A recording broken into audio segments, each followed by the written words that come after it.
دوركني وعد ويدوركني وعد ويدوركني وعد بالغو دوكسدا وعد بالغو ديرسدا وعد بالغو دداليسه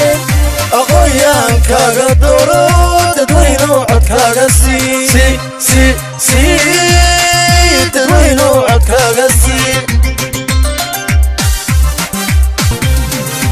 حسبك الله ديغا روتي بشوي دبدي وقودبا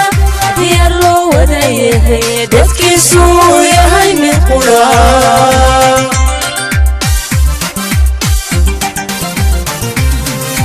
دينتي وجعل آيهنا دلكني ورو مركيسا مرنبا دقن دابيا قبيلكم دورسني قبيلكم دورسني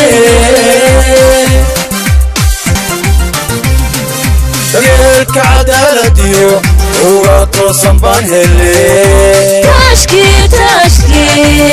تاشكي قرن كان دوسارني إن شاء الله تعالى وعد ويدوركني وعد ويدوركني وعد ويدوركني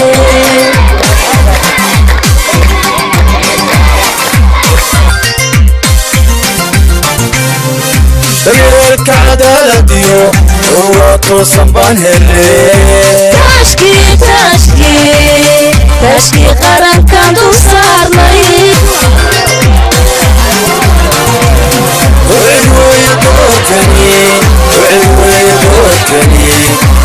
وعد ويدوركني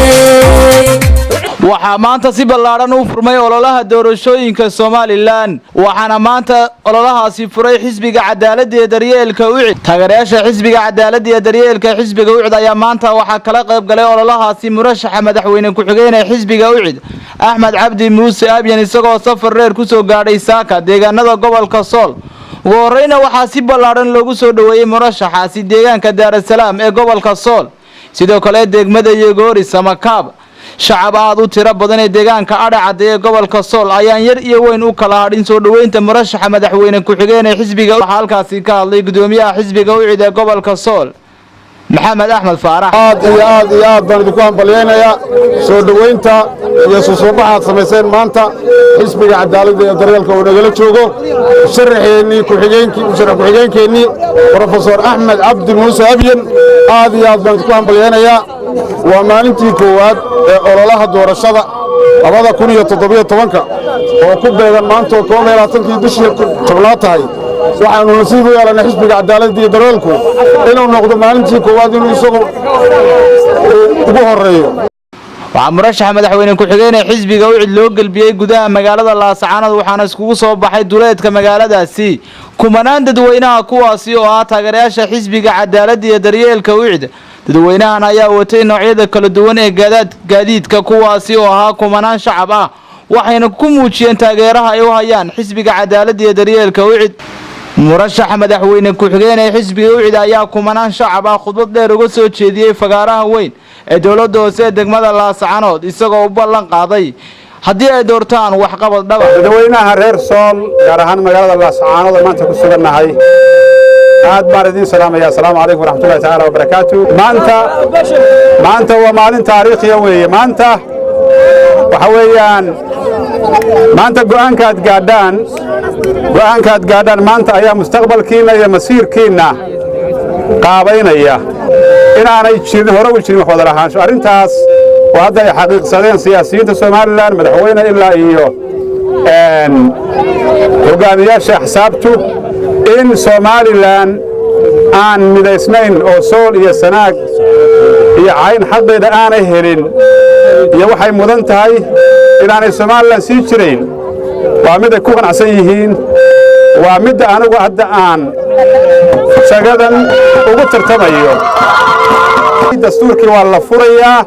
xaqa goboladana ay leeyihiin bay helayaan insha Allah taala waxaana xaqa ka shaqaynaya qof aaminsan oo ka soo shaqeeyay qadaayaadkooda oo waa aniga أساسي wax ka dhisay khaatuma wax ka dhisay maanta xaq aad Soomaaliland ku leedihiin waxaad mudantiin baan raadinaya wax badan baa meelaha la yaacay xisbiyada kala kulmiyay wadana waxa aniga soo kaymid weeyaan waa kulmiya oo soo kala jabay oo heshiin waayay waxay cunayaan ku heshiin waayay weeyaan waad ogtihiin sanadka hor soo kala jabay waxay soo korinayaan ma jirto waxa weeye lacagtan ay qaybinayaan waa lacagtiini lacagtan ay sayrsaynayaan waa lacagtii loogu talagalay horumarka caafimaadkiina biyihiina waxbarashadiina waa 2%-gii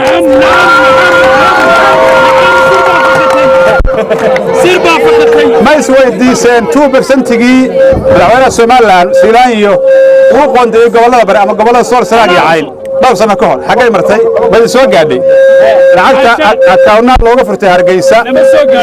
axsaabta hadda idin hor ordaya lacagta saysaynaya calaamada faraha badan iyo guryaha badan rinjeynaya waa lacagtiini weeyaan waa lacagtiini weeyaan lacagta ay qaybinayaan qaata waa lacagtiini xaq baad u leedahay waxana saysaynayaan ka qaata waa lacagtiini weeyaan laakiin codku waa ومحمود آذن أسكر محمود قريش سومال نيوز تي في لا سعنود